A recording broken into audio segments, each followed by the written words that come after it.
Hello दोस्तों, welcome to exam IQ. आइए जानते हैं परीक्षा की दृष्टि से महत्वपूर्ण आज का करंट अफेयर। ये है पहला क्वेश्चन। विश्व सुनामी जागरूकता दिवस। विश्व सुनामी जागरूकता दिवस हर साल किस तिथि को मनाया जाता है? इसका सही जवाब होगा 5 नंबर। आइए इसको डिटेल में जानते हैं। दिसंबर 2015 में संयुक्त राष्ट्र महासभा में पहली बार इसको बनाने का प्रस्ताव किसके द्वारा पेश किया गया था? जापान के द्वारा।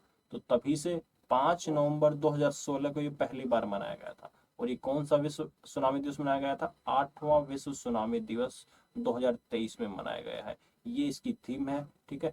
तो भूकंप ये आता क्यों है? जब भी समुद्र या महासागर में कोई भूकंप 6.5 या इससे अधिक रिक्टर स्केल पर जो इसकी तीव्रता होती है उससे अधिक का कोई भूकंप आ जाता है तो चांस हो जाते हैं कि सुनामी आ जाती है।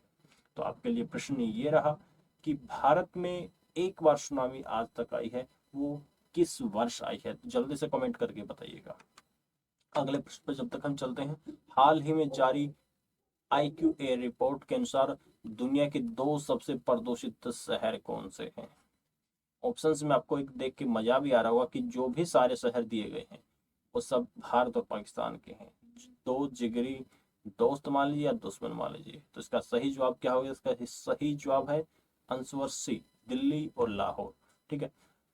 जारी किसने की ये रिपोर्ट? स्विट्जरलैंड की। स्विट्जरलैंड देश की Swiss air quality technology company है, उसने ये आईक्यू रिपोर्ट जारी की है। इसके अनुसार क्या गया कि देश की राजधानी जो हमारी दिल्ली, दिल की जान है, वो सबसे प्रदूषित शहर है। एयर क्वालिटी इंडेक्स कितना हो गया? 492। हाल फिलहाल में आप देख भी रहे होंगे जो दिल्ली में जीना दोभर हो गया। तो उसके बाद दूसरे स्थान पर कौन सा आता है? लाहौर। और यही नहीं, इसके बाद तीसरे स्थान पर देखिए कोलकाता, चौथे पे ढाका। तो मतलब दोनों भाइयों ने मिलके पूरे लिस्ट पर कब्जा कर रखा है। ये क्या है, जो विश्व स्वास्थ्य संगठन के जो मानक है उनसे 104 गुना अधिक हो गया है। मतलब जितना होना चाहिए उससे 104 गुना अधिक। तो कितना प्रदूषण दिल्ली में हो गया होगा आप लोग इमेजिन कर सकते हैं। अगले प्रश्न के ऊपर चलते हैं। केंद्रीय परिवहन एवं राजमार्ग मंत्रालय की रिपोर्ट के अनुसार देश में सड़क दुर्घटनाओं में होने वाली मृत्यु में कौन सा राज्य शीर्ष पर है? मतलब सबसे अधिक सड़क दुर्घटनाओं से मृत्यु किस राज्य में होती है? इसका सही जवाब क्या होगा? हमारा उत्तर प्रदेश। ठीक है। आइए डिटेल में देखते हैं क्या कुछ है। उत्तर प्रदेश में सड़क दुर्घटनाओं में कुल 22,595 लोगों की मृत्यु हो जाती है एक वर्ष में, 2022 में। इसलिए ये सबसे ऊपर है। अब दूसरे स्थान पर कौन कौन से राष्ट्रीय, अगर राष्ट्रीय राजमार्गों की दुर्घटनाएं देखें तो तमिलनाडु पहले पे है। ये है ओवरऑल जो छोटे राजमार्ग हैं उनको भी मिला के। लेकिन राष्ट्रीय राजमार्गों में देखेंगे तो सबसे टॉप पर कौन है? तमिलनाडु। ठीक है। ये आगे आप कुछ कुछ और इम्पोर्टेंट है कि केरल दूसरे और तीसरे पर है, तो ये आप अवॉइड भी कर सकते हैं। अगला प्रश्न पे चलते हैं। विश्व स्थानीय उत्पाद मंच का आयोजन कहाँ किया जा रहा है? विश्व स्थानीय उत्पाद मंच का आयोजन कहाँ किया जा रहा है? इसका सही जवाब क्या होगा? जल्दी से कमेंट करके बताइएगा। इसका सही जवाब होगा ए, हेग। विश्व उत्पादन मंच का, विश्व स्थानीय, स्थानीय क्या होता है? लोकल। ये देखिए इधर इंग्लिश में देखिए, world local production forum. World local production जो फॉर्म है उसका आयोजन कहाँ हो रहा है? नीदरलैंड है। नीदरलैंड के शहर हेग में किया जा रहा है। कब से कब? 6 से 8 नवंबर के बीच। इसमें भारत का प्रतिनिधित्व कौन कर रहे हैं? केंद्रीय रसायन उर्वरक एवं राज्य मंत्री भगवंत खुब्बा इस फोरम में भारत का प्रतिनिधित्व कर रहे हैं। ठीक है। पहला विश्व स्थानीय उत्पादक मंच कब हुआ था? पहला हुआ था 2021 में। अगले प्रश्न के ऊपर चलते हैं। हाल में किस राज्य ने हिंदी भाषा में MBBS पाठ्यक्रम शुरू किया गया था? पाठ्यक्रम शुरू करने की घोषणा की है। इसका सही जवाब क्या होगा? इसका सही जवाब होगा बी, आंसर उत्तराखंड। हाल ही में। ठीक है। इससे पहले एक राज्य के द्वारा और की गई थी। आप लोगों के लिए बहुत ही रोचक प्रश्न है। अगला, अगर इसका हम देखेंगे तो सबसे पहले किसने की थी? आप एक्सप्लेनेशन में देखेंगे तो ये रहा, मध्य प्रदेश देश का पहला राज्य जिसने हिंदी में MBBS पाठ्यक्रम शुरू किया था।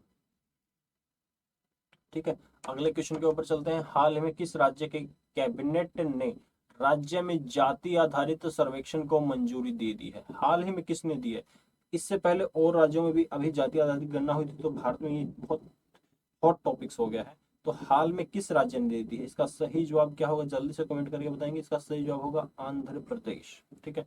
आंध्र प्रदेश। अभी किसने दिया था? हाल फिलहाल में बिहार राज्य है, जो बिहार ने जातिगत आधारित जो सर्वे हुआ था, जाति आधारित, उस सर्वे को रिलीज कर दिया है। तो हर राज्य में एक होड़ सी मच गई है इसके लिए।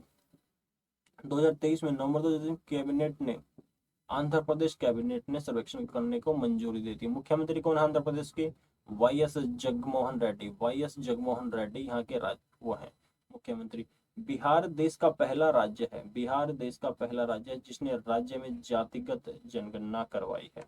अगला प्रश्न के ऊपर चलते हैं। हाल ही में भारतीय नौसेना ने इल्यूशन 38C ड्रैगन को सेवा मुक्त कर दिया है। इसे किस वर्ष भारतीय नौसेना में शामिल किया गया था? इसका सही जवाब होगा 1977। ये इल्यूशन 38 सी ड्रैगन है क्या? अब सी ड्रैगन से थोड़ा सा आपको वो हो रहा होगा, हिंट मिल रही होगी। सी ड्रैगन, सी मतलब समुद्र, तो ये है क्या? समुद्री एक जहाज, समुद्री टोही विमान है, समुद्री टोही विमान है। ठीक है, इसने 46 वर्ष तक भारतीय नौसेना में सेवा की। 1977 में इसे शामिल किया गया था। ये क्या था? ये भारतीय सूची में सबसे पुराना सबसे पुराना समुद्री निगरानी विमान था। और इस विमान को धीरे धीरे बोइंग द्वारा निर्मित, बोइंग है अमेरिकी कंपनी, अमेरिकी बोइंग कंपनी द्वारा निर्मित PI टोही विमान में बदल दिया गया, इसको इससे रिप्लेस कर दिया गया। ठीक है, अगले क्वेश्चन के ऊपर चलते हैं। हाल ही में घोषणा के अनुसार प्रधानमंत्री गरीब कल्याण अन्न योजना को कितने वर्ष के लिए विस्तार दिया गया है? इसका सही जवाब क्या होगा? सही जवाब है ए, 5 वर्ष के लिए, 5 और वर्ष के लिए इसमें बढ़ा दिया गया। ये शुरुआत कब हुई थी?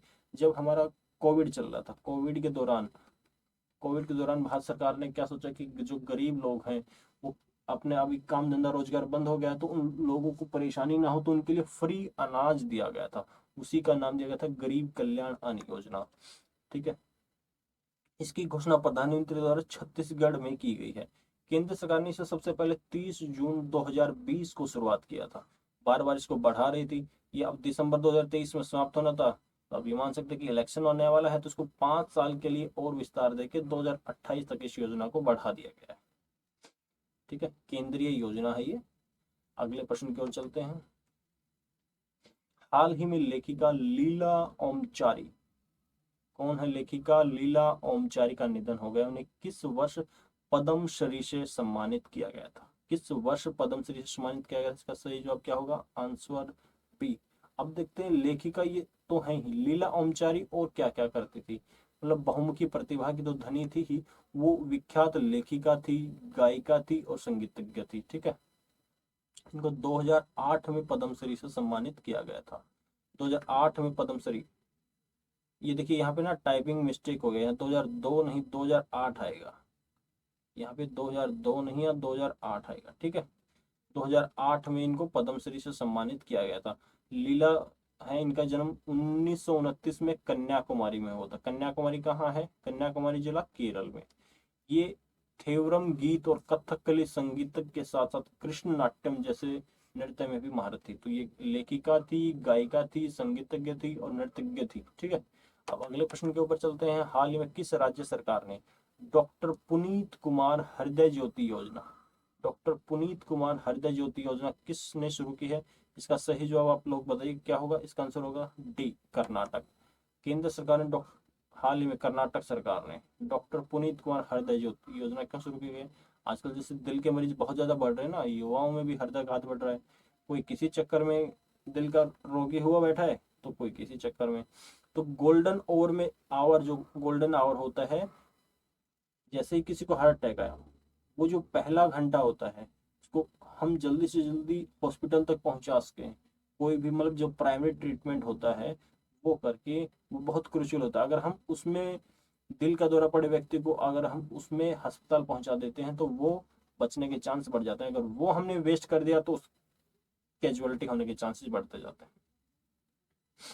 ये जो डॉक्टर पुनीत कुमार हैं, डॉक्टर पुनीत राजकुमार, इनको कर्नाटक रत्न से भी सम्मानित किया जा चुका है और इन्हीं के नाम पे ये डॉक्टर पुनीत कुमार हृदय ज्योति योजना शुरू की गई है।